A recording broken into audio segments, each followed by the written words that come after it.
Boa noite para todo mundo aí que tá.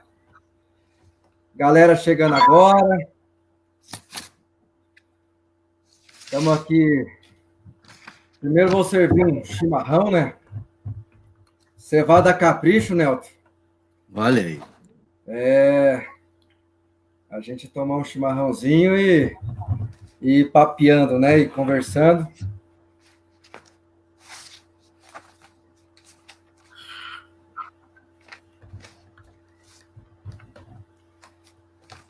Então, pessoal, primeiramente, a minha felicidade de estar recebendo hoje aqui o Nelton Miguel Friedrich, esse grande amigo. Nós vamos falar hoje de pautas muito importantes, pensando na perspectiva desse momento de desafio que a gente passa, da pandemia, pensando as questões econômicas, pensando também os desafios pós-pandemia, e a gente vai passar por essas linhas, pensando também os desafios de como pensar lá na frente a economia sustentável, como pensar um mundo melhor, como pensar o nosso respeito com a natureza, como foi tirado na ONU com a Mãe Terra, os desafios que nós temos de como sair melhor desse momento de pandemia também. E a gente vai construir junto. Quero convidar vocês que estão nos acompanhando, que curtam, que comentem, que compartilhem essa live para que ela possa chegar ao máximo de pessoas possíveis, para que possam participar junto conosco também desse momento.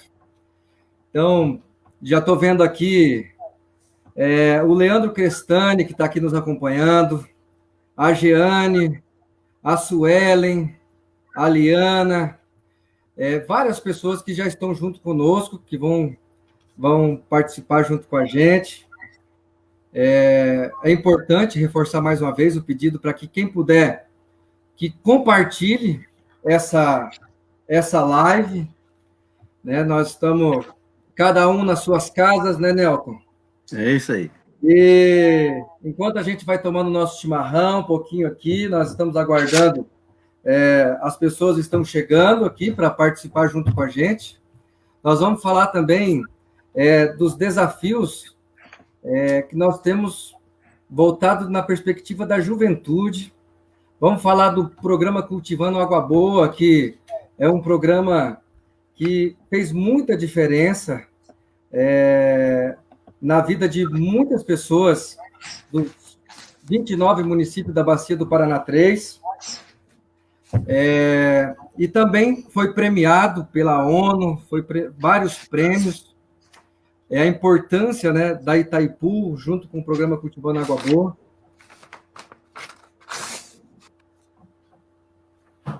Então é o seguinte, vamos lá, gente. Então, eu estou aqui com o meu grande amigo Nelton Miguel Friedrich, o Nelton, que foi deputado federal, coordenador do programa Cultivando Água Boa, da Itaipu Nacional. Eu que tive a oportunidade de, muitas vezes, estar presente em palestra com o Nelton, e há um bom tempo atrás, quando assessorava o deputado Elton Veltri, ainda lá atrás, há 7, 8 anos atrás, eu já tinha a grande felicidade de, cada vez que via as palestras do Nelton, eu voltava para casa muito entusiasmado, porque aprendo, sempre que eu estou contigo, aprendo. Uma das grandes oportunidades, Nelton, que eu tive, nós tivemos de estar, a oportunidade de estar junto, foi em Foz do Iguaçu, uma vez onde estava eu, você, o Leonardo Boff, a esposa dele e o Mujica, onde ele foi fazer uma gravação, né, de um documentário, e eu tive a oportunidade daquele dia de passar o dia junto, debatendo vários assuntos voltados à questão do Mercosul, da América Latina, da política internacional e aquilo que a gente pensa para o país. Então, eu sou muito grato também por sempre oportunizar. Está aqui a Janete também participando junto com a gente, que é de Toledo. A Annelise já está aqui conosco também. Então, Nelton, para fazer uma saudação aí para as pessoas que estão nos acompanhando nesse momento já, eu quero deixar livre para você aí, para fazer uma saudação. Bom, eu fico muito grato pela oportunidade para abraçá-lo e a todos que estão nos acompanhando, e é um tema extraordinariamente atual, fundamental para o momento trágico até que estamos vivendo, sim, mas ao mesmo tempo pós-pandemia. Eu, portanto, estou envolvido nisso até a medula e creio a oportunidade excelente nessa sexta-feira de a gente até aprofundar esse debate e avançar, inclusive, no que nós poderíamos chamar de motivação maior para a ação. Motivar para agir, agir para transformar. Legal, Nelton. Então, assim, para a gente começar, porque nós vamos fazer um paralelo entre o olhar humano, o olhar planetário, o olhar do desenvolvimento sustentável, o olhar geracional para aqueles que já passaram por aqui, como deixaram para nós, e o nosso desafio, o nosso compromisso e a nossa responsabilidade de como nós vamos deixar esse planeta para aqueles que ainda não vieram. Melhor para nós e para aqueles que ainda não vieram. Os nossos netos, os nossos bisnetos, os nossos tataranetos, como eles vão olhar lá da frente, eles vão olhar para cá, para conosco, com um olhar de gratidão ou com um olhar de tristeza por aquilo que nós deixamos. E para isso, eu acho que vale a pena ressaltar um pouco, e eu gostaria que você falasse qual foi esse papel do programa Cultivando Água Boa em todos esses anos para esse olhar planetário, para o olhar do desenvolvimento dos municípios, dos 29 municípios da Bacia do Paraná 3. Isso inclui-se Toledo também, que é a minha cidade aqui, né? Toledo foi beneficiada muito com o programa Cultivando Água Boa, muitas vezes você esteve em Toledo, e eu gostaria que você falasse um pouco para nós sobre o programa Cultivando Água Boa e os reflexos e os resultados dele, e o que ele vai ainda proporcionar lá para frente. Bom, eu fico muito à vontade para dizer que quando surgiu a oportunidade em 2013 de compor uma diretoria como a da Itaipu, tendo à frente uma figura extraordinária como o Jorge Miguel Samek, com quem já tínhamos convivido, né? A nossa convivência veio lá, antes até no período até da ditadura, movimento estudantil e tantas outras coisas, mas principalmente quando fui secretário de Estado do governo José Richa, o primeiro governo eleito pelo voto popular pós período mais autoritário da ditadura, a primeira eleição, direta para governador, e isso fez com que a gente tivesse uma aproximação muito grande, porque ele era diretor da Secretaria da Agricultura e nós estávamos na Secretaria de Meio Ambiente, Energia, Habitação, Saneamento, Controle da Erosão, e evidentemente com isso nós fizemos um relacionamento muito bonito que foi se reproduzir depois em 2003, claro, numa ação mais concreta. Agora, a primeira grande observação que eu queria dizer é que é fundamental nós compreendermos que quem faz a instituição, quem faz a organização, quem faz uma gestão, não é a pessoa jurídica, é a pessoa física. Portanto, você pode fazer mais para o bem, como pode fazer para o mal, ou pode simplesmente fazer o mesmo. Então, nós bolamos na época como é que nós podíamos fazer com que a nossa Itaipu se transformasse realmente numa empresa cidadã, que além de gerar energia elétrica, ela tivesse a responsabilidade social, ambiental, a responsabilidade, que eu diria assim, também de ordem cultural, enfim, que agregasse até a responsabilidade, eu diria assim, espiritual, que parece um assunto meio polêmico, mas que a gente tratou disso também. Então, é nesse sentido que o Cultivando Água Boa surge como uma proposta em cima da problemática que havia, em parte ainda continua. Como é que nós podíamos fazer um programa que fosse diferente, com o conceito de uma empresa que pudesse se abrir e que tivesse outro tipo de visão, inclusive indo para a bacia hidrográfica. Por quê? Porque não adianta eu cuidar só dos municípios chamados lindeiros, que são os que fazem divisas com o reservatório. Porque a nascente aí, em Toledo, que nasce, por exemplo, um dos principais afluentes do Rio Paraná, Cascavel tem 11 nascentes que vão ajudar a formar o São Francisco verdadeiro. Céu Azul e Santa Teresa do Oeste, que vai formar, por exemplo, o São Francisco falso. Então, o que acontece? A natureza tem outra unidade de planejamento. Se a gente pudesse dizer, o planejamento da natureza é por bacia hidrográfica, é pela água, para ser bem amplo. E isso fez com que nós mudássemos, saísse dos 18 municípios lindeiros e fôssemos para 29, daí que em Toledo entrou. Toledo nunca tinha entrado realmente na Itaipu, nem para receber benefício. E, de repente, passou a ser um dos principais municípios a fazer convênios e aquele trabalho do quê? Que nós pudéssemos pegar a bacia hidrográfica do Rio Paraná, parte 3, desde Guaíra, Cascavel, Foz do Iguaçu, e fazer o quê? Recuperar as microbacias que fazem parte das subbacias, que fazem parte da bacia do Paraná 13, que, por sua vez, vai fazer parte da grande bacia do Rio Paraná, que começa em Brasília e vai terminar lá no Uruguai. É nesse sentido que nós fomos para o micro. Porque é no micro que a gente pode atuar de maneira imediata. O macro é meio amplo demais, é meio estratosférico. E aí o que é? Recuperar a nascente. Nascente é um sinal de criação. A nascente é a manifestação mais bela e rica da sacralidade da água. Cada nascente devia ser uma espécie de santuário. E nós matamos tantas nascentes e continuamos agredindo tantas nascentes, tanto na área urbana quanto rural. Recuperar a nascente. Segundo, que nós pudéssemos aumentar a conservação de solo, para não perder solo. A natureza no Paraná leva 400 anos para produzir 1 centímetro de solo fértil. Como é que eu vou perder tanto solo? Quanto que eu tenho que depois agregar de adubação química e tantas outras coisas? Perder solo é um crime contra a pátria, não é só contra o produtor e o município. É, em outras palavras, a conservação de solo, para evitar que quando chove a terra vá embora, levando adubo, fertilizante, levando dólar. Quase tudo isso é importado.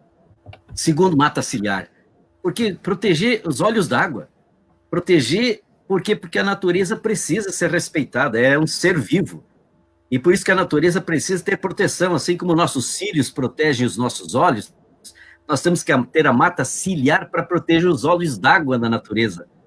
Né? E aí voltam as variedades, né, com o reflorestamento, voltam a diversidade, inclusive, de espécies. Voltaram em quase 40 novas ou antigas espécies que vivíamos aqui. E aí voltaram as abelhas. A região hoje é um grande polo produtor de mel, com, inclusive, uma cooperativa como a Cofamel, que funciona a partir de Santa Helena. E aí tantos outros benefícios, mas também readequar as estradas. As estradas, em grande parte, são erosivas, ou eram, né? Porque elas hoje, quando elas estão em declividade, e aclividade respeita a natureza, e quando chove não recebe mais terra das lavouras com o solo, portanto, elas são transitáveis durante todo o tempo. Mas é isso que significava já uma grande conquista. Mas nós agregamos, Roberto, uma coisa fundamental, que estava num momento politicamente correto no Brasil de trabalhar isso. Havia um chamamento para que nós pudéssemos também atuar na questão social. E aí a inclusão social e produtiva. Os catadores, com as comunidades quilombolas, indígenas, com a juventude, com o pequeno produtor, né? Com pescadores. E isso foi um trabalho fantástico. Mas, ao mesmo tudo isso tem que permear a educação ambiental. Mas por que a gente criou o programa Cultivando Água Boa? Nós criamos porque já em 2003 nós estávamos trazendo a Rio 92, estamos trazendo o sentido que o mundo estava cada vez mais despertando para a questão da sustentabilidade, de outro modelo de desenvolvimento, compreendendo que nós temos que ser pertencentes da natureza e não donos, dominadores, exploradores, compreendendo que a natureza não é um baú cheio de tesouro que a gente tira tudo que puder no menor tempo possível. A natureza é, na verdade, um ser vivo, precisa beber, por isso tem que chover ou irrigar, ela precisa comer, tem que adubar, né? E ela precisa descansar. É assim que a natureza funciona. E ela precisa de equilíbrio, e o humano com a natureza e a natureza com o humano. Porque ninguém vive sem a natureza, e ninguém vive, portanto, como nós estamos vivendo agora, no processo de quebra dessa unidade. E deu no que deu. Então é preciso a gente compreender que nós começamos, portanto, em 2003, a tentar mudar o chip. Se você não muda aqui, e aqui, coração e mente, não dá para transformar, não dá para mudar, não dá para fazer grandes conquistas e transformações. Então, eu diria assim, o Cultivando Água Boa acabou, portanto, sendo também, e eu preciso dizer isso, sendo uma grande arquitetura de gestão. Em vez de colocar dinheiro da Itaipu para simplesmente fazer lá um trabalho, nós passamos a ser parceiros. E por isso nós tivemos aí centenas e centenas e centenas, inclusive em convênios, nenhum foi questionado, nem, não tivemos um caso de dúvida ou de corrupção, porque Itaipu colocava R$ 1 se tivesse mais um. E mediu, recebe, não mediu, não recebe. Isso é fantástico, quer dizer, não tinha como antecipar o dinheiro. Era uma ação conjunta, por isso o nosso papel era articular as forças, compartilhar sonhos, dividir responsabilidades e somar esforços. Foi um outro jeito. Várias e várias empresas e organizações vieram conhecer como é que vocês estão fazendo. Porque se eu simplesmente passo recursos, às vezes pode ter até desvio. Mas o pior é que quando termina de passar aquele recurso, desaparece o projeto. Ele murcha ou acaba. Então era construir cidadania também. Então era uma nova gestão. E aí o que significa essa nova gestão? Governança. E, aliás, eu aproveito, e eu sei que você está aí também na própria questão como pré-candidato, eu quero dizer com toda sinceridade, eu não tenho mais nenhuma dúvida. Ai do prefeito e da prefeita e do vereador que não compreender, da vereadora que não compreender a chamada governança inovadora. Não é mais governo. É muito mais que governo. Por isso, os governos precisam se reciclar muito no que diz respeito ao modo de fazer a gestão. E aí eu quero concluir apenas para dizer que é por essas razões que nós trabalhamos que surgiu, inclusive, o programa de energias renováveis dentro da Itaipu. Porque quando nós fomos trabalhar os coletivos, os passivos coletivos, por exemplo, a nascente atende muita gente, uma estrada adequada, muita gente, a mata ciliar não é só em uma propriedade, é toda a microbacia, enfim, são soluções dos coletivos. Mas e no individual? Lá na casa do Roberto, lá na propriedade dele, que tem sunicultura. Eu moro do lado, não tenho. Eu tenho mais outros resíduos. O outro tem resíduos de dejetos dos animais, seja a vaca, seja do porco, seja da galinha. E aí é que surgiu, na sequência do Cultivando Água Boa, a ideia de como é que nós podíamos trabalhar, e aí a primeira experiência foi em Marechal Cândido Rondon, de transformar um problema grave dos dejetos dos animais em energia, que, aliás, depois vamos poder falar mais. Então, quero terminar para dizer o seguinte, esse modelo implantado pela Itaipu chegou a vários outros países. Essa proposta de governança inovadora, essa conjugação de uma abordagem sistêmica interconectada, uma coisa ligada com a outra, a educação formal e também não formal, também com adultos, na área urbana e na área rural, porque na área urbana começamos a implantar aos poucos o projeto de cidades sustentáveis, a plataforma de 12 eixos de cidades sustentáveis, começamos a trabalhar a questão dos rios da água, a questão fantástica com os catadores, que o trabalho, por exemplo, da reciclagem, do reaproveitamento. Em outras palavras, isso deu, evidentemente, uma coisa muito bonita, que foi a intensa visitação que tivemos de dezenas e dezenas de países e de todos os estados brasileiros. E aí eu quero concluir, sem nenhuma expressão de vaidade, que isso nos levou a 43 países. Nós estivemos em 43 países a convite, levando a proposta do Cultivando Água Boa. Da China, do Vietnã, para toda a bacia do Mekong, que é um dos maiores rios daquela região da Ásia. Inclusive, estivemos na bacia do Rio Jordão, num grande fórum incrível, que era jordanianos, israelenses e palestinos, sobre a grave crise que tem aquela região. O Rio Jordão hoje tem menos de 30% das águas que já possuía, e é um rio sagrado, né? Todos sabemos o que significa batismo de Cristo. E aí eu posso dizer também de que também batemos as portas, por exemplo, de como fomos recebidos nos Estados Unidos, na Inglaterra, em países da Europa, na América Latina toda, desde o México até o Uruguai, mas o importante é que a premiação foi uma premiação para o programa. Portanto, não é premiação para o Nelton, não é premiação, eu diria, nem para Itaipu, foi para o programa. Mas, claro, Itaipu por ser a coordenadora, que foi o prêmio da OEA, que foi o prêmio da Carta da Terra, são todos internacionais, e o grande prêmio da ONU que recebemos em Nova York, inclusive o então secretário-geral da ONU chegou a dizer, o Cultivando Água Boa é um programa que pode ajudar milhões e milhões de humanos em várias partes do mundo. É isso. Nelton, quando você fala do Cultivando Água Boa, e foi por isso que eu fiz questão de que a gente primeiramente falasse sobre o programa Cultivando Água Boa, porque tem muita coisa para falar. E se a gente fosse pontuar os resultados que deu esse programa, a semente que foi plantada do Cultivando Água Boa, e a forma como ela foi cultivada naquela perspectiva da teia dos sonhos, que cada um constrói o seu retalho, mas o seu retalho ele vai ser costurado com outros até a gente construir uma colcha, né? E quando as pessoas começam a compreender a importância do seu cantinho para o todo, isso se transforma em algo muito bonito. Eu cito um exemplo aqui do nosso amigo Valmir Anderle, lá na cidade de Pato Bragado, junto com seus filhos, né? Que trocou um sistema de produção convencional que ele tinha pela produção agroecológica. Hoje ele cultiva uva, né, orgânica, produz geleia, produz suco. A semente da uva, eles usam para fazer farinha, para usar na merenda das crianças, né? Às vezes eles mandam para pastoral. Então, é um papel muito bonito, e quando você chega lá para levar pessoas para conhecer a propriedade do Valmir Anderle, ele e da Clarice, né? Do Valmir e da Clarice, eles apresentam não a propriedade, terreno, eles apresentam o sentimento de pertença que eles têm com a terra.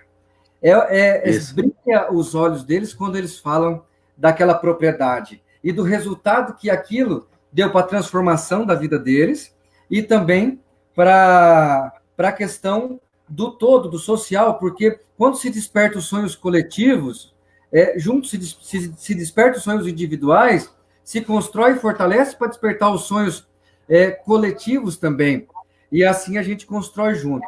Eu cito outros exemplos assim que eu vi dar muito certo do Cultivando Água Boa, o debate o diálogo com a juventude. Em 2012, né, eu estive no Rio de Janeiro, na Rio Mais 20, e tive junto com a juventude do Cultivando Água Boa, em mesas para debater sustentabilidade e meio ambiente. Talvez não o momento da Rio Mais 20, mas o retorno daqueles jovens que foram enviados para Rio Mais 20, o papel protagonista que eles tiveram de ajudar em ideias dos seus municípios, que é a ideia dessa live aqui nesse momento, é a gente discutir ideias para como fomentar programas de governo também para os municípios, para que se implante ideias sustentáveis, que se torne não programas de governo, mas políticas públicas que permaneçam. E porque é um papel que vem passo a passo e ele é a curto, médio e longo prazo. E aí, para isso, eu quero convidar você agora, eu quero te pedir para que você fale um pouquinho para a gente sobre as 17 ODSs, porque quando a gente fala do Cultivando Água Boa, as ODSs estão inclusas dentro de toda a essência do Cultivando Água Boa. E aí, qual que é o papel, por exemplo, assim, aí linkando com as ODS, os produtores que vendem para merenda escolar, outros que estão produzindo agrofloresta, a questão do reciclável, os catadores de Foz do Iguaçu, por exemplo, né, aquele projeto que o Cultivando Água Boa fez lá com carrinhos elétricos, as cooperativas, o fortalecimento das cooperativas, eu acho que é muito importante. Eu gostaria que você falasse um pouquinho para nós sobre isso. Eu falo e aproveito só para fazer uma referência. A riqueza, quando você cita o exemplo concreto, por exemplo, de pequeno produtor, é que, de repente, ele saiu de uma ou duas culturas para ter 18, 20 culturas simultaneamente. O outro produtor chegou a 38. Quer dizer, por quê? Porque diversificou, teve apoio, teve assistência técnica, mas principalmente fazendo essas conexões, porque a gente tem que compreender o que significa essa oportunidade que existe hoje em cima desse tema que nós vamos tratar, evidentemente, da sustentabilidade. Então, indo diretamente ao ponto, pelo fato de já aterrizarmos no Cultivando Água Boa uma série de questões planetárias, né, mudança climática, a questão da água, a questão do solo, de envolver, portanto, a questão também do aumento da temperatura, portanto, com a questão do aquecimento global. Nós entramos naquela época, por exemplo, num tema que só depois que foi despertar mesmo, já sobre essa questão de uma maior atenção no que diz respeito a cidades mais saudáveis e sustentáveis. Veja o que a gente fez na área da merenda escolar, 60% da merenda escolar em 325 escolas municipais de produção local, 31% orgânica. Isso fez com que surgissem 117 pequenos negócios, arranjos produtivos locais, inclusive uma grande cooperativa, vamos chamar grande em termos, né, uma micro para o conceito maior, mas uma cooperativa que nunca existiu, de técnicos e agrônomos para fazer assistência técnica. Bom, esse trabalho foi crescendo e nós fomos participando também das conferências internacionais, como, por exemplo, as conferências do clima, a Conferência das Partes da ONU. E aí, quando chega a conferência de 2012, que foi no Brasil, a conferência quase que termina de uma situação um pouco, deixando muito a desejar, um pouco de decepção. E aí que o Brasil teve um papel extraordinário junto a alguns outros países, dizer, nós não podemos sair de 2012 sem ter algo mais concreto. E aí é que a ideia vingou de que em 3 anos, governos, sociedades e empresas apresentariam propostas de redução das emissões e de atuação na área socioambiental, de forma que daí é que surgiu a ideia, portanto, e até 2015, cada país tinha que apresentar a sua proposta de redução das emissões, a sua proposta de desenvolvimento sustentável e com metas. E aí que nós chegamos em 2015, e aí nós chegamos no quê? Primeiro, na sede da ONU, quando todos os países, 193 países participaram de uma assembleia, defendendo e, portanto, assumindo esse pacto do desenvolvimento sustentável. E pouco tempo depois, isto é, alguns meses depois, em dezembro, em Paris, nós tivemos esse grande encontro dos países para detalhar isso tudo. Conclusão da história. Nós saímos de Paris com uma coisa que nunca tinha acontecido, pelos grandes interesses sempre que estão em jogo nessas horas.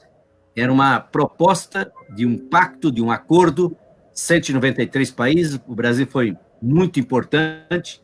O Brasil foi tão importante, Roberto, a maior parte da sociedade brasileira desconhece, que a ONU escolheu Brasil e Filipinas para seus 2 países para fazer a interlocução com os países ricos, pobres e remediados em desenvolvimento. O Brasil teve um papel, portanto, até de negociador. Tal o respeito e a valorização do Brasil à época. O que eu quero dizer com isso? Nós saímos com 17 Objetivos de Desenvolvimento Sustentável e um chamado Acordo de Paris, Agenda 2030. A Agenda 2030 é, na verdade, a agenda chamada Transformando o Nosso Mundo. Então, o que eu queria aproveitar, já que você levantou a bola nesse aspecto, os 17 ODS, na verdade, deviam ser a agenda do dia a dia dos brasileiros, como de outros países do mundo, e muitos estão fazendo. Nós que não estamos fazendo o dever de casa, infelizmente. Por quê? Porque os 17 ODS, primeiro, eles são indivisíveis, eu não posso fazer só um. Eu tenho que compreender que essa é uma grande coisa, que é uma herança que nós tivemos até da inspiradora Carta da Terra, que foi o primeiro documento planetário do ano 2000, que produzido por 7 milhões de humanos de vários continentes, pois bem, que estabelece um pouco essa abordagem sistêmica, que é o que nós fizemos no Cultivando Água Boa.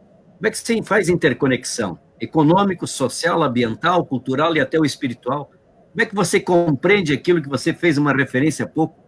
Nós somos apenas fios de uma teia da vida. Enquanto os humanos, enquanto as lideranças, enquanto os dirigentes, enquanto os tomadores de decisão não compreenderem que nós somos apenas fios de uma teia da vida, nós não somos a teia. Alguns se acham até aranha. Ó. Nós somos fios da teia da vida. A outra teia é a água, a outra teia é o alimento, a outra é o ar que respira, a outra teia é o social, a outra teia é o econômico, é a paz, é o bem-estar emocional, é o bem-estar humano. Então, somos apenas fios de uma teia da vida. E o que você fizer para a teia, está fazendo para você, se você é apenas um fio da teia. Se compreender isso, você dá um salto em termos de compreender qualidade e não quantidade, e compreender transformação e não a mesmice. E aí os 17 ODS, veja como é interessante, os 17 ODS vêm num crescimento, desde 1972, 78, 86, quando surge, de repente, o grande relatório que permitiu, por exemplo, chamar-se relatório do nosso destino comum, e aí vem 92, aí vem o ano 2000, aí vem 2012, aí vem 2015. Então, nós estamos hoje vivendo o quê? A égide da Agenda 2030, são metas até 2030. Nós estamos em 2020. O Brasil perdeu a oportunidade de se transformar naquilo que ele estava se transformando, de uma potência mundial da natureza. É a maior riqueza. O Brasil, por exemplo, não é o maior país industrial do mundo, e nem é campeão mundial em indústria. O Brasil não é campeão mundial em tecnologia, infelizmente, mas o Brasil é campeão mundial em natureza. Esse talvez seja o maior ativo que o Brasil tem. E, no entanto, nós estamos maltratando, nós não estamos aproveitando, não estamos colocando isso para que os outros venham trazer cooperação para nós, porque nós temos um projeto de país compreendendo a potencialidade que nós temos, a biodiversidade que nós temos. E aí os 17 ODS, eles também se inspiraram bastante, porque é a continuidade e ampliação dos 8 objetivos do milênio. Eram objetivos, por exemplo, que eram muito mais dedicados aos países pobres em desenvolvimento. Os ricos ficaram fora. Então, a grandeza que houve do mundo, e a ONU tem responsabilidade nisso, foi fazer um outro objetivo, ou outros objetivos, não mais do milênio. Fazer os objetivos de desenvolvimento sustentável, inspirados na grande ciência, na grande sabedoria da sustentabilidade. E a primeira coisa da sustentabilidade é compreender os limites e as potencialidades da natureza. Segundo, é compreender que nós temos que ter um outro pacto entre cultura e natureza.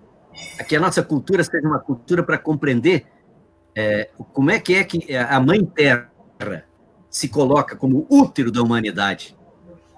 Que é compreender, por exemplo, que precisamos também de um outro pacto político, e seja um pacto político que, nas suas entranhas, esteja a questão da sustentabilidade para essa e para as futuras gerações. Um outro jeito de habitar a nossa casa comum. Sustentabilidade é um novo jeito de sentir, um novo jeito de viver, um novo jeito de produzir, um novo jeito de consumir. Não adianta. Pois bem, eu não vou poder entrar em detalhe por causa do tempo, mas imaginem que nós temos 17 ODS, por exemplo, a erradicação da pobreza. É o primeiro. E está nas mãos dos humanos fazerem isso. Muita gente fala, mas o mundo tem bastante fome. Só que tem um problema que eu vou só citar aqui. Um dos maiores problemas que nós temos hoje é o desperdício de alimento. 56% da perda de alimentos no mundo, depois de colher, acontece exatamente com os países ricos. Dava para alimentar só com o que se perde de alimento nosso de cada dia, que se desperdiça. Dá para alimentar 2,8 bilhões de habitantes dos quase 7 que já temos. 2,8, quase 3 bilhões dá para alimentar só com desperdícios que nós temos. O Brasil está sempre entre os 3 países que mais produzem alimentos, mas está entre os 5 países que mais perdem e tem desperdício. Imagina como são os Estados Unidos e outros países ricos. Mas, ao mesmo tempo, você tem o fome zero e agricultura sustentável. Olha, acrescentou-se a agricultura sustentável no ODS2. No DS3, uma coisa muito importante no DS3, inclusive no momento que nós estamos vivendo, infelizmente, com a dor, uma pandemia como essa, porque ele fala em saúde e bem-estar. Saúde é prevenção, saúde não é remédio, saúde não é só médico e hospital. Saúde é, acima de tudo, prevenção, acima de tudo é cuidado, acima de tudo é ar bom que se respira, água boa que se toma, comida boa e saudável, porque ninguém inventou melhor remédio que a boa alimentação. São as relações humanas, são todos os outros componentes que fazem, por exemplo, o bem-estar psicológico, inclusive. Então, bem-estar, olha o que significa ter um ODS que está propondo que os países têm que se voltar para bem-estar.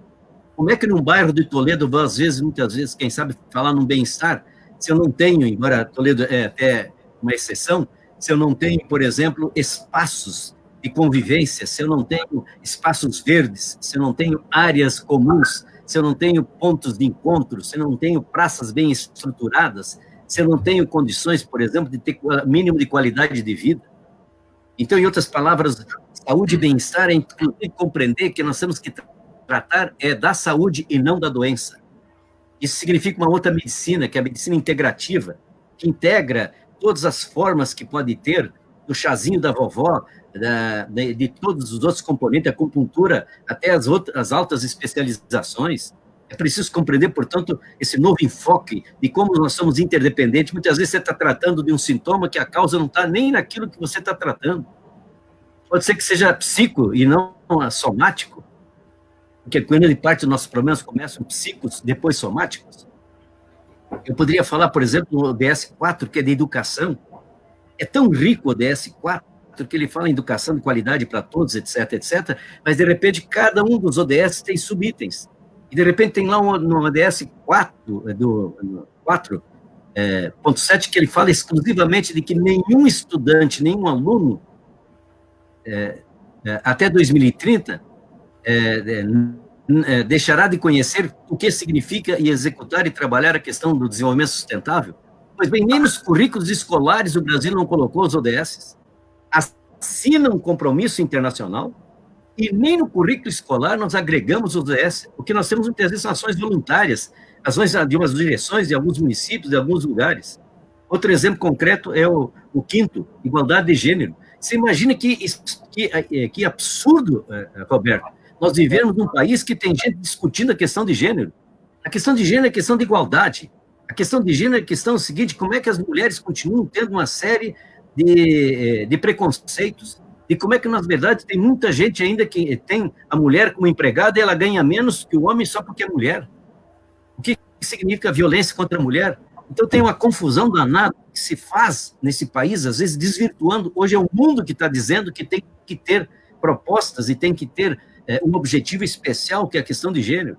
Água e saneamento é o sexto.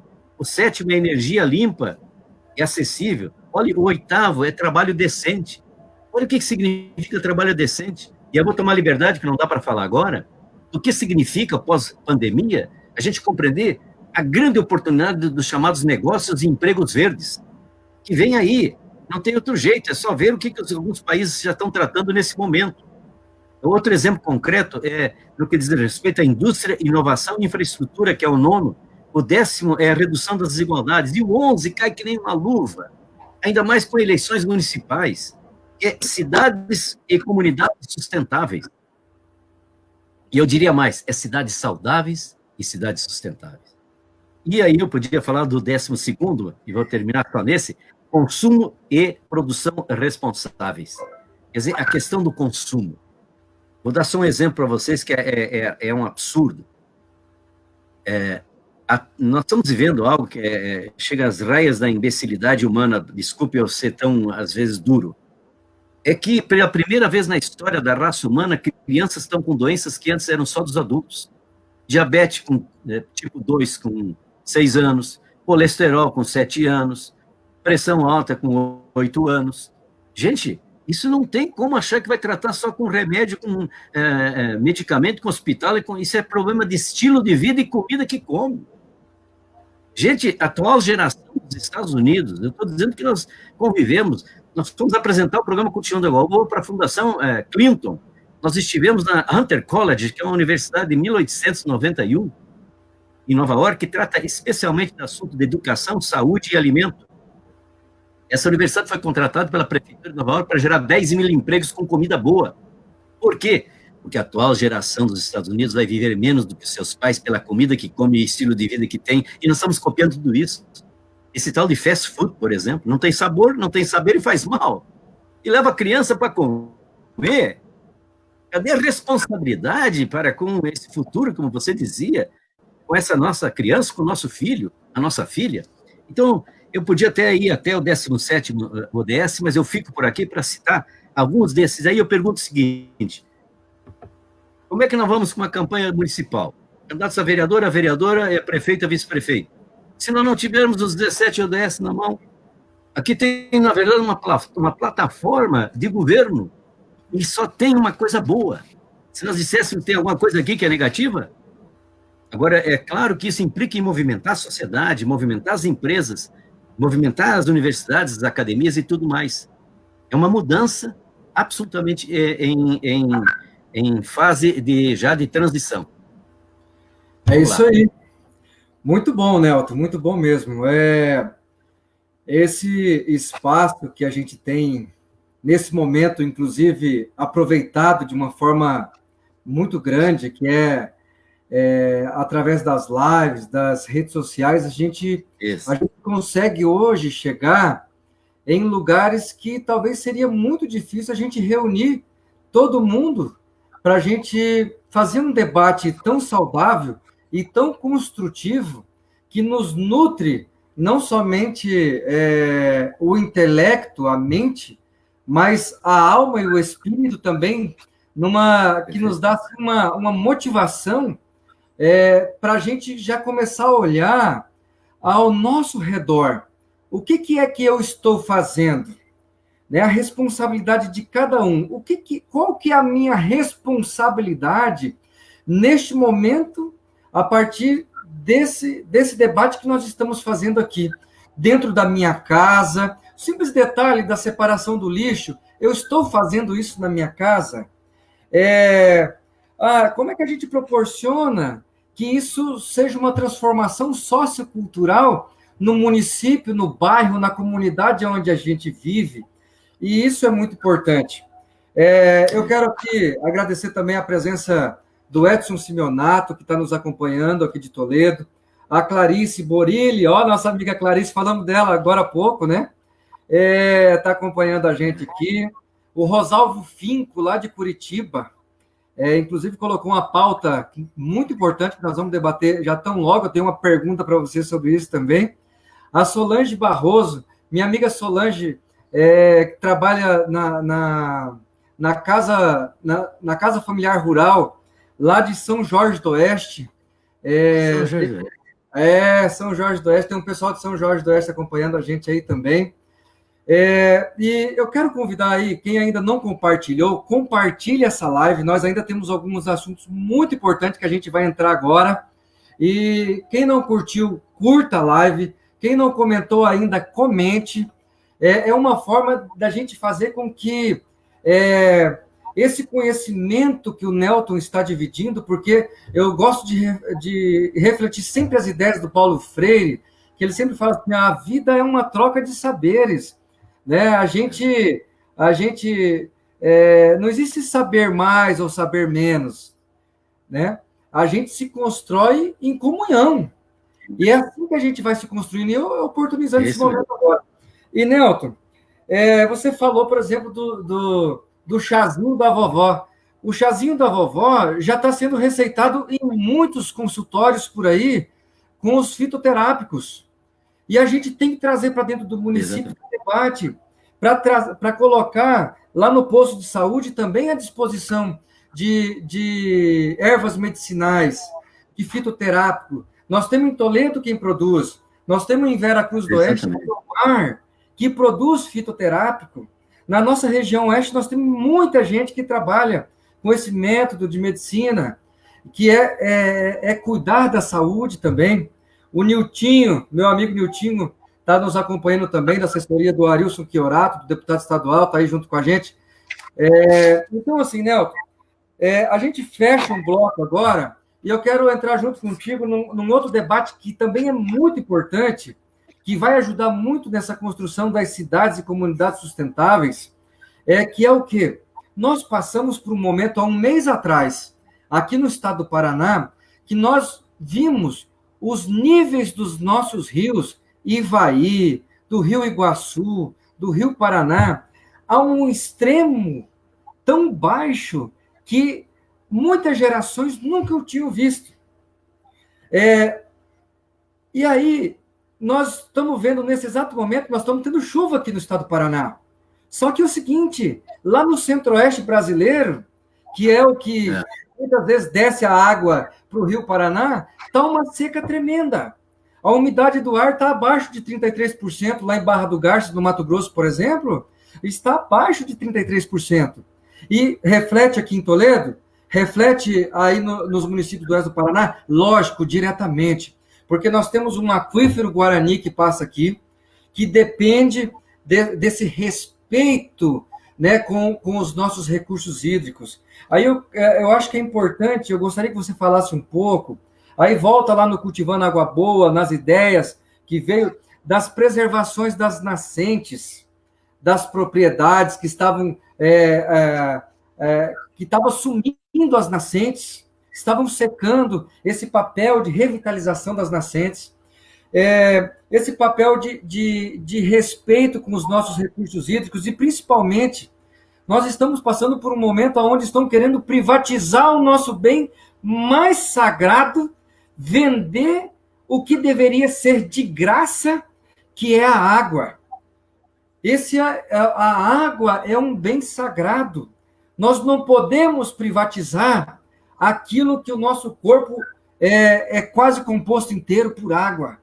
A gente tem que pensar mecanismos de fazer a água a ter acesso para toda a população, uma água de qualidade, uma água que seja abastecida, que chegue na torneira de todas as casas, não água que falte em momento de seca.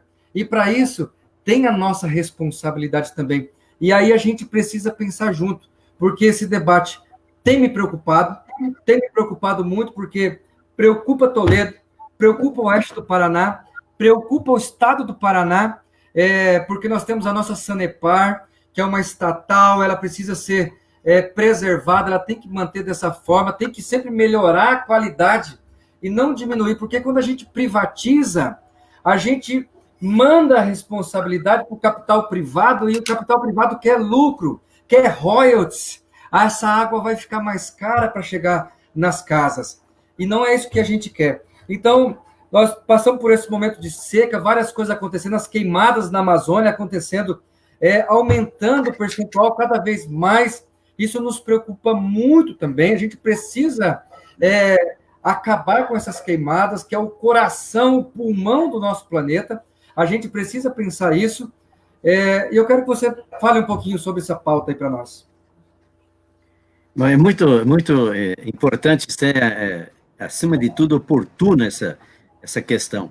Eu vou tomar liberdade só, rapidamente. Quando a gente estava falando, por exemplo, de fitoterápicos, compreender, por exemplo, que aí está uma das maiores riquezas do Brasil. O Brasil não conhece nem 10% da química das plantas que existe no Brasil.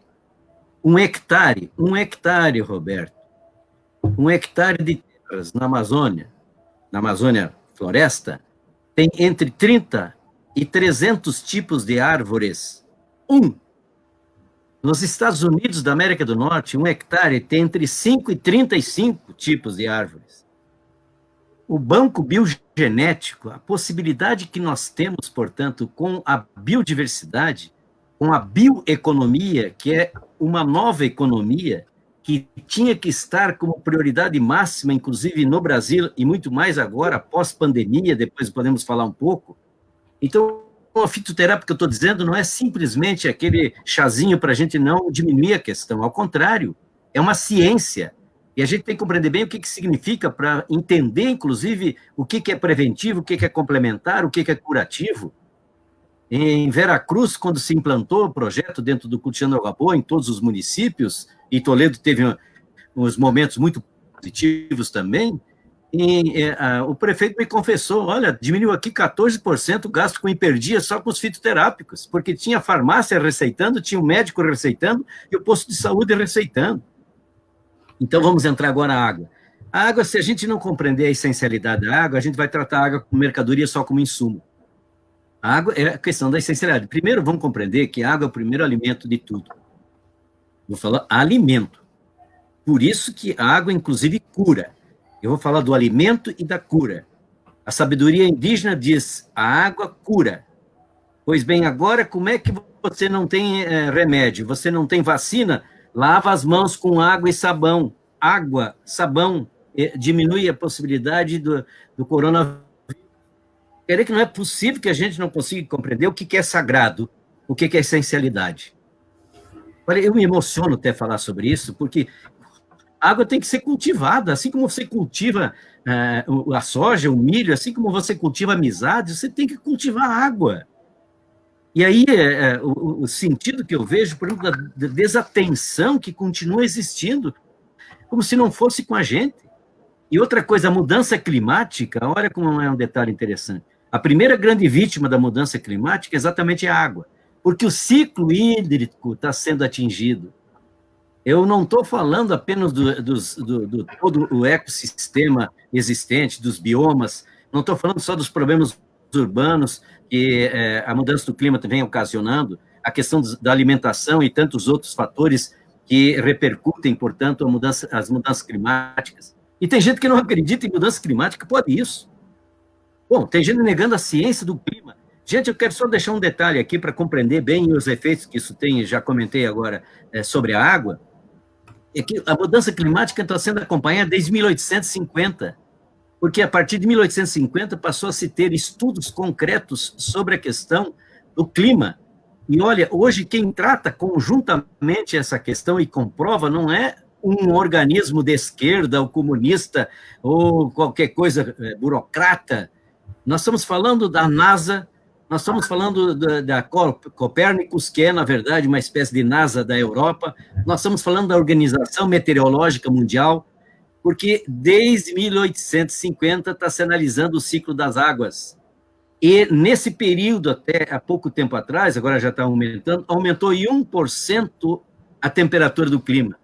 Se passar de 2 para 3, meu amigo, por isso tem que, a luta toda é para que não tenhamos um clima mais quente do que mais 2 graus, de preferência 1,5.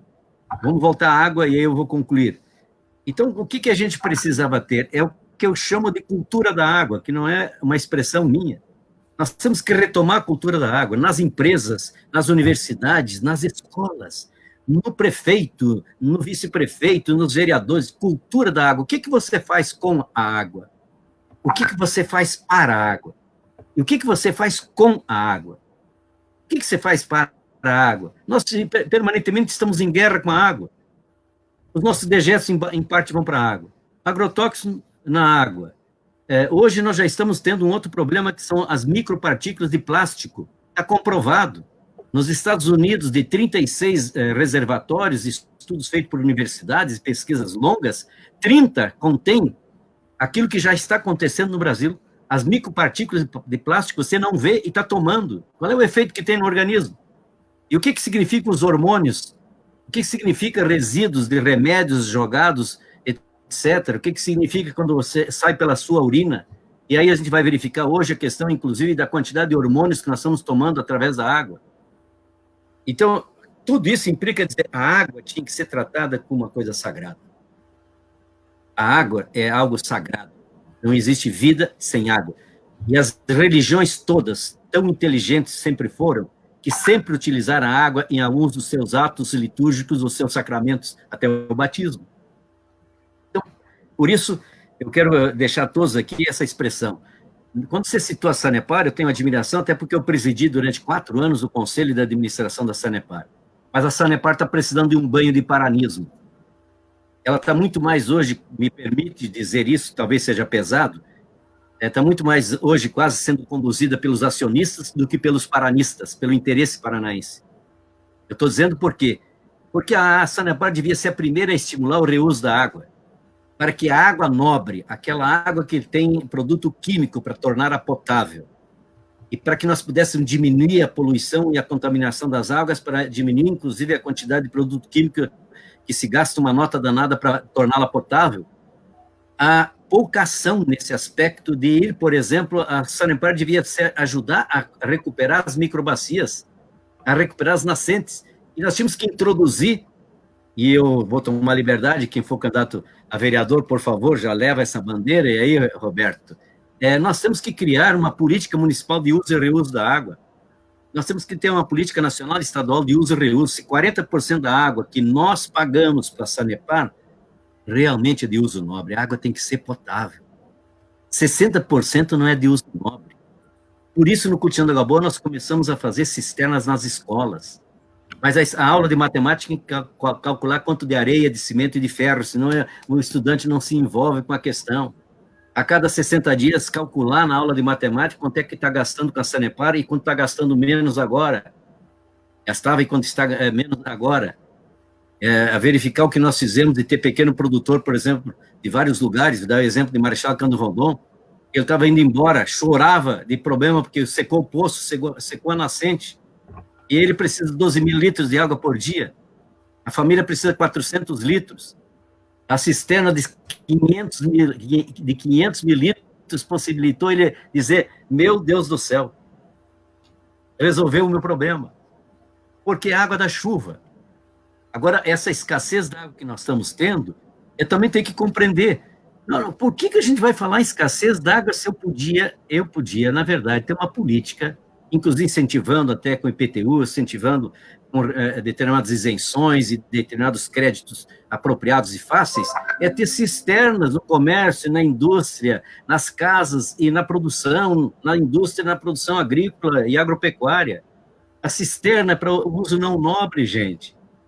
Eu conheço hoje, eu estudei profundamente país que dependia da água, importava água. Hoje está com 46% da água produzida no município, aliás, no país, em grande parte é uso e reuso.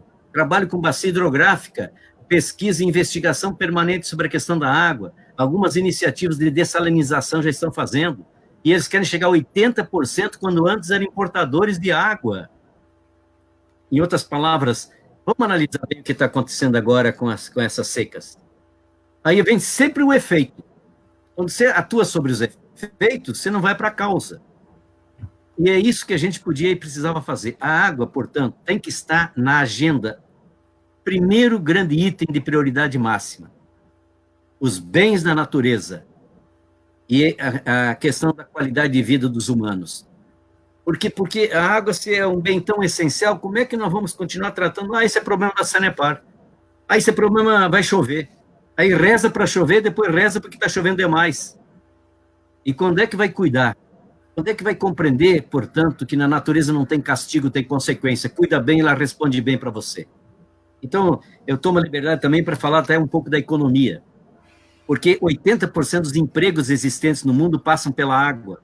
80% dos empregos no mundo passam pela água. Portanto, a água, na verdade, precisa ter outro tipo de percepção, de tratamento e de políticas públicas muito mais adequadas. E já que você falou em privatização, não quero nem entrar muito mais nessa discussão, que merece a gente aprofundar um outro momento. Mas 800 lugares do mundo já reestatizaram a água e o esgoto. Por quê? Porque quando você tem só o privado, ele muitas vezes, quando vai lá para a periferia, para os lugares em que o consumo é menor ou que tem mais dificuldades e mais investimento a fazer, dá prejuízo. Dá prejuízo, e ele não quer ir, que é só o filé mignon, mas é óbvio, porque é outra natureza de uma empresa desse tipo. Ela tem acionista, tem que dar lucro. Por isso é que, por exemplo, Toledo é um dos municípios que dá lucro a Sanepar. Mas vamos sinceramente, vamos citar aqui, São Pedro não deve estar dando lucro, Veracruz não deve estar dando lucro, Missal não deve estar dando lucro, mas Londrina, Curitiba, Ponta Grossa, São Paulo, imagina o lucro que dá. Por isso que você tem esse jogo, onde está dando mais lucro, pega e vai investir aonde vai dar prejuízo. Então, é por isso que a gente tem que ter uma visão, que é uma visão coletiva, pública, da essencialidade. Show de bola, Nel. Olha como o tempo voa, hein? E a gente tem tanta coisa para conversar, né? A gente já está indo aí para 1 hora de live, rapaz. Nossa, tudo isso.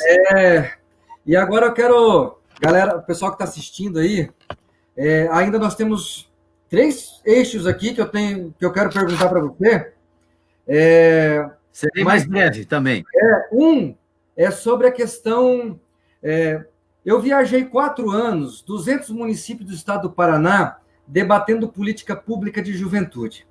Dentro das comunidades quilombolas, dentro das aldeias indígenas, dentro dos assentamentos da reforma agrária. Você já esteve comigo dentro do acampamento Dom Tomás Balduino, em Quedas do Iguaçu, onde nós construímos aquele dia um encontro para falar sobre juventude do campo e os desafios das políticas públicas da juventude do campo, mas também nós debatemos com a juventude da periferia, das grandes cidades.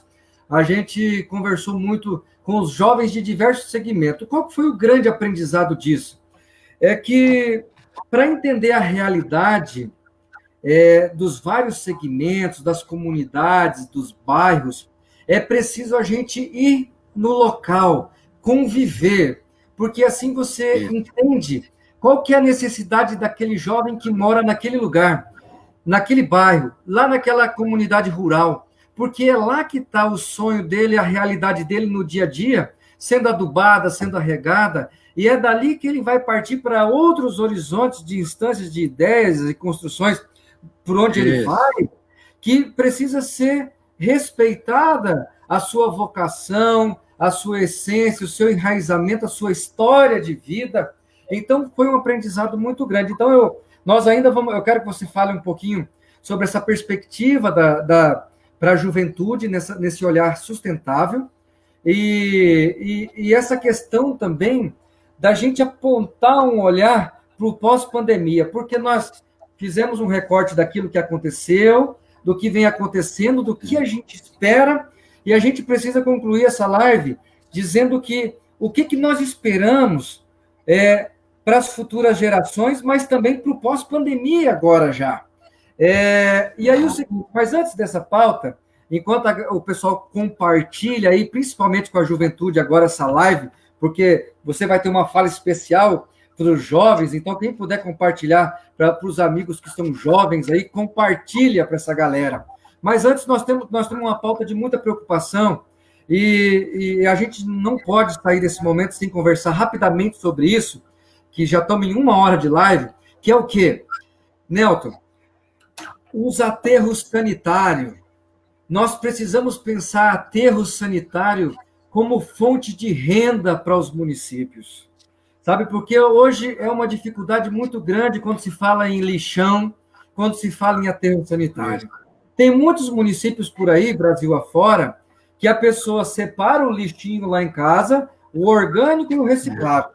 O caminhão passa da coleta seletiva, pega os resíduos sólidos e leva para o aterro sanitário. E o aterro sanitário só tem condições de processar, de reciclar apenas 30% desse produto reciclável que a gente separou, lavou, limpou para colocar no lixo. O resto se mistura tudo novamente no lixo.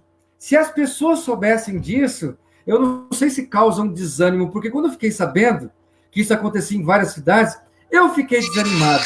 Mas aí a gente precisa persistir para que a gente faça com que esses resíduos sólidos sejam de fato reciclados. Como é que a gente pensa o aterro sanitário como fonte de energia, né,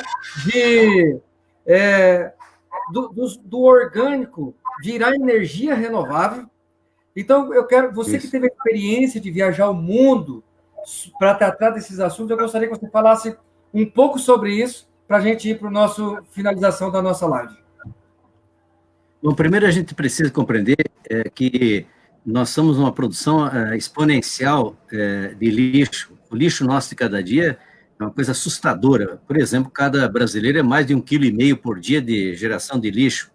Então, é preciso a gente compreender, primeiro, claro, que vamos ter que diminuir essa produção exagerada de lixo, significa ter um consumo mais consciente. Mas eu quero ir diretamente à questão maior, que é entender que o lixo, na verdade, é um garimpo do século XXI. Por quê? Porque hoje você tem possibilidades tecnológicas e econômicas de transformar ao menos metade do lixo em reutilizável, reciclável, reaproveitável. É aquela velha história, né, que finalmente agora está tomando um volume em tantos países, que nós temos que trabalhar do berço ao berço, não do berço ao cemitério. Quer dizer, como é que eu compro um produto, ou industrializo um produto, e como é que eu transformo esse produto num uso, e depois eu vou descartar de forma que ele possa ser reciclado, reaproveitado, reutilizado, e, portanto, eu permaneço fazendo a economia circular. É do berço ao berço, do berço ao berço. Quando eu faço do berço ao cemitério, eu jogo no aterro, jogo no lixão, seja onde for, e eu não tenho outro jeito senão voltar para a natureza e pegar a matéria-prima. E a natureza está dizendo, não aguento mais, mudem, porque há uma finitude em tudo. Então, é nesse sentido que é uma coisa de responsabilidade perante as futuras gerações. Nós já estamos falando para os jovens, nós já estamos, portanto, conversando para você que é jovem, que tem que pegar essas bandeiras. porque senão vai estourar ainda muito mais gravemente no seu colo. Porque, afinal de contas, como é que nós vamos fazer? Se nós estamos, por exemplo, o planeta Terra está no vermelho. Agora, no final desse mês de julho, início de agosto, nós vamos entrar no vermelho de 2020, isto é, no final do 7º mês, nós já gastamos aquilo que, em tese, seria possível a natureza se reciclar, se refazer. Então, nós estamos no cheque vermelho daqui a pouco, no ano de 2020, final desse mês de julho, está previsto já esse problema sério da pegada ecológica de tudo que nós fazemos e produzimos. Por essa razão, eu gostaria de tomar liberdade que esqueçam aqueles que acham que a solução do lixo é uma solução apenas de fazer incineração, porque eu vou manejar o aterro. Quantos aterros foram previstos para 20 anos, não duraram 5? Eu preciso compreender que eu não preciso ter aterro. Alô? Quer dizer, esse cara está louco. Eu quero dizer que 50%, 45% de reciclável, de reaproveitável, reutilizável, etc. Os outros 45%, ou 48%, é orgânico. Ali eu tenho a fonte de geração de energia, da biomassa residual, e tenho uma fonte de adubo orgânico, natural. Por isso, eu tenho que fazer de um problema uma solução e de uma situação crítica uma grande oportunidade, inclusive de emprego, de renda, de negócio. Por que eu vou fazer do lixo um segundo grande problema que já temos? Por outro lado, quero com isso entrar exatamente no concreto, o lixo também é um grande antro de corrupção, porque as cidades maiores, o terceiro maior gasto de um município é o lixo. Então, você imagina, saúde, educação, lixo, transportes, você tem 4 dos maiores problemas que nós temos nas cidades grandes, inclusive de apetites, de interesses escusos, muitas vezes. Por isso, eu preciso reforçar que não tem outro jeito, é coleta seletiva, é construir consciências, sensibilizar a sociedade, sensibilizar o doméstico, sensibilizar a empresa, sensibilizar o comércio, sensibilizar a agropecuária, de que o lixo não é um problema da prefeitura, e o lixo não é um problema dos outros, o lixo é um problema da cidadania planetária, é um problema de todos nós. Então, eu tenho que transformar exatamente o lixo num garimpo. Eu vou tomar liberdade de alguém dizer, mas isso é impossível. Eu não vou citar aqui para não entrar em detalhes, mas eu tenho estudado muito essas questões porque entendo que nós estamos diante de uma questão fundamental. Não tem plano B para o planeta Terra, viu, Roberto? Não tem plano B. Se tivesse plano B, eu podia dizer, olha, o plano B é esse. Não tem, ou muda. Não tem plano B. Por isso, em todos os lugares, eu vi aqui o agronegócio falando com o governo essa semana, desesperados, porque, afinal de contas, o que estão fazendo? Ameaçando nós, inclusive, termos importadores que não querem mais nosso produto. É o sujeito. O que aconteceu agora? A questão de uma semana atrás, os grandes fundos internacionais, que juntos têm 8, 10 deles, 7 trilhões de dólares de investimento, que fazem investimento em todas as áreas, inclusive em títulos dos governos, simplesmente um dos maiores desses fundos, representando os demais, disse, estamos pensando em desinvestir no Brasil, porque abandonaram as políticas de sustentabilidade, as políticas da Amazônia, a política ambiental, e aí vem outros para frente. 180 investidores de outra ordem, em setembro do ano passado, mandaram uma carta ao governo. Então, o que eu quero voltar agora para concluir e terminar? Eu dou o exemplo de uma cidade que não tem mais lixo. O que eles fazem? Eles fazem com que tudo seja reciclável, reaproveitável, reutilizável, uma grande fonte de emprego e de negócio. Segundo lugar, consorciaram a questão do adubo vindo do lixo orgânico e construíram verdadeiros círculos verdes ao redor da cidade e com pequenos produtores para alimentar a cidade, alimentar as feiras, alimentar os restaurantes das universidades, os restaurantes públicos e as refeições nas escolas, com a produção desses que eles recebem. E outra parte do lixo orgânico é para gerar energia. Estão com os ônibus e os carros da prefeitura e algumas outras iniciativas com carro elétrico saindo do lixo orgânico. Uma parte adubo, outra parte gerando energia. Por que eu estou dizendo isso? Porque tem cidades querendo vender o lixo para essa cidade que não tem mais lixo. Sabe o que eles têm lei lá, nessa cidade? Multa grave para quem leva lixo para o aterro. Não é simplesmente cuidar do lixo.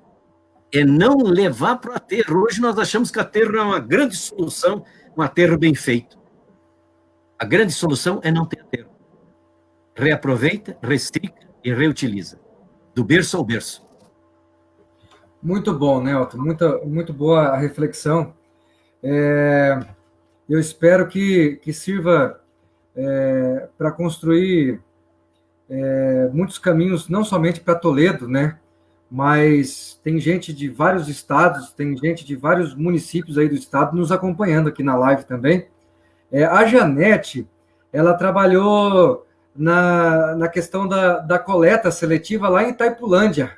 Está nos acompanhando aqui. Mandou um abraço. Eu mandei para ela o convite hoje. Ela falou, então, o Nelton lembra de mim, porque eu trabalhei muito. Eu falei, com certeza, né? Está aqui nos acompanhando agora. Fez alguns comentários também.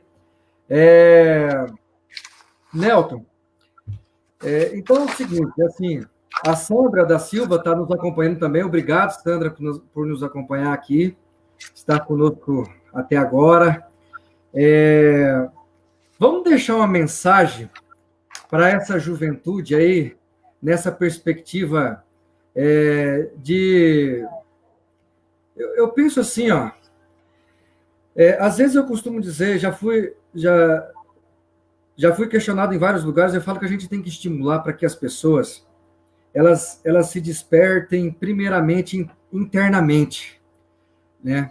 E aí para ajudar na construção do coletivo. Mas muitas vezes a gente se desperta na construção do coletivo, já, dentro do coletivo. E eu tenho vários amigos na faculdade, no dia a dia, que não tiveram a oportunidade de andar esses vários lugares que a gente pisou, que nos fortaleceu nessa vontade de ver essa transformação social. Então, eu quero que você deixe uma mensagem lá do fundo do seu coração para esses meus amigos, para essas pessoas que têm essa sementinha plantada ali, que estão com vontade de fazer a transformação. Mas como fazer? É onde eu queria chegar. Como começar a ser um ator protagonista? Faz tanto tempo que eu não falo essa palavra protagonismo. Como ser um ator protagonismo, primeiramente, dentro do nosso quadrado, dentro do nosso quintal, dentro da nossa casa, mas dentro dessa casa comum aqui, ó, sabe? Porque se essa pandemia agora, ela não servir para a gente transformar aqui dentro a nossa essência, de olhar com um olhar mais humano para as pessoas, de um olhar mais solidário, de um olhar de mãos mais estendidas, e quando for construir, de mãos entrelaçadas. Não vai fazer sentido se isso não acontecer. Mas isso é preciso primeiro se despertar nessa vontade da construção. E eu quero que você deixe uma mensagem para esses jovens. E eu falo essa juventude por conta desse trabalho que nós desenvolvemos com essa juventude no estado do Paraná, e que aponte para todos que estão nos acompanhando essa perspectiva para frente. O pós-pandemia, a economia criativa, a economia circular, a economia solidária. O que é isso? Como que a gente pode implantar no bairro, na igreja, lá na associação de moradores, com o meu grupo do DCE da universidade, com o grupo de estudantes lá na escola, sabe? Como é que a gente pode fazer isso? Deixa contigo. Com certeza, nós temos que despertar essa vontade de trazer o futuro para mais perto. Por quê? Porque a minha geração, por exemplo, ela passou por várias etapas da vida planetária e da vida, por exemplo, especialmente brasileira. O Roberto é um pré-candidato, mais jovem, né? E tem essa questão resolvida porque ele despertou. Então é preciso que a gente possa compreender o seguinte: O futuro não é algo que a gente possa dizer, vamos ver o que vai acontecer. O futuro é previsível. Por isso se fala tanto na importância do planejamento. Planejamento bem feito, ele traz o futuro para mais próximo. Ele consegue fazer com que você diminua as incertezas. Mas é preciso, por exemplo, já que a juventude vai ser uma das mais atingidas com as mudanças climáticas, já está sendo, mas principalmente com a revolução tecnológica, com a tecnologia da informação, com a tecnologia da comunicação, com toda a inteligência artificial, com a 4.0 e outros zeros que vem por aí, eu queria tomar a liberdade de estimular muito você que é jovem e compreender o papel que você tem. Se você está lá no diretório acadêmico, vamos formar um grupo sobre os 17 ODS, sobre a Agenda 2030? Vamos ver como é que eu posso inserir no cotidiano para a universidade, da minha turma, algumas dessas questões. Como é que eu posso trazer para dentro das nossas discussões, das disciplinas que temos, novas oportunidades que virão. Vou dar um exemplo aqui, que não quero dizer que este seja o principal, mas as energias renováveis, elas vão substituir com certeza o petróleo, porque o petróleo está na marca do pênalti, não é só porque o preço agora está lá embaixo, é que, na verdade, para efeito de transporte e etc., virou um problema gravíssimo. Nós estamos hoje com os maiores problemas do mundo, gastando 5 trilhões por ano só para os problemas do aparelho respiratório, aparelho circulatório e os demais problemas ligados para a poluição atmosférica. Olha, o que isso significa? Então, é por essas e outras razões, é preciso que a gente possa dizer o seguinte, enquanto que nós estamos, às vezes, parando, meio perplexo, as energias renováveis vão gerar 23 milhões de empregos até 2030. E nós estamos atrasados. Quanto é que você poderia ter de energias renováveis, por exemplo, em Toledo, em qualquer região, de assistência técnica, de projeto, de elaboradores de projetos, de consertadores de equipamento, de revendedores de equipamento, porque se nós tivéssemos, na verdade, transformado cada um dos nossos municípios em verdadeiros polos dessas novas tecnologias, inclusive no campo da energia solar, da energia onde tem condições eólicas, mas da biomassa residual, que é um dos maiores problemas que nós temos no Paraná, por exemplo, em alguns países do Brasil, alguns estados do Brasil, que é a energia que nós podemos gerar do lixo nosso de cada dia, a energia que podemos gerar, por exemplo, dos resíduos industriais, do nosso cocô, mas ao mesmo tempo e especialmente dos resíduos, por exemplo, dos animais, né? E nós somos especialistas em produção extraordinária de suínos, de leite, de aves. Gente, um dos maiores geradores de empregos do mundo serão as energias renováveis. Com a riqueza que a energia solar, você produz a sua energia, não depende mais de Petrobras, não depende mais da ESSO, da X, não sei o quê, que são grandes dessas, principalmente as multinacionais, diferente da Petrobras. Eu quero com isso todos deixar a certeza que, como eu falei de energias renováveis, eu podia falar por exemplo, no campo até da inovação tecnológica. Então, se na área, por exemplo, universitária que eu estou, eu posso mexer com o diretório acadêmico, posso fazer grupos, inclusive, de trabalho, mas se não for nessa área, eu vou despertar um pouco mais para a questão ambiental. Vou ajudar a fazer mutirão, por exemplo, a plantar árvores lá num parque que precisa de mais árvores. Eu tenho que compreender que cada árvore adulta, ela faz o papel de 4 aparelhos de ar-condicionado para a frescor do planeta.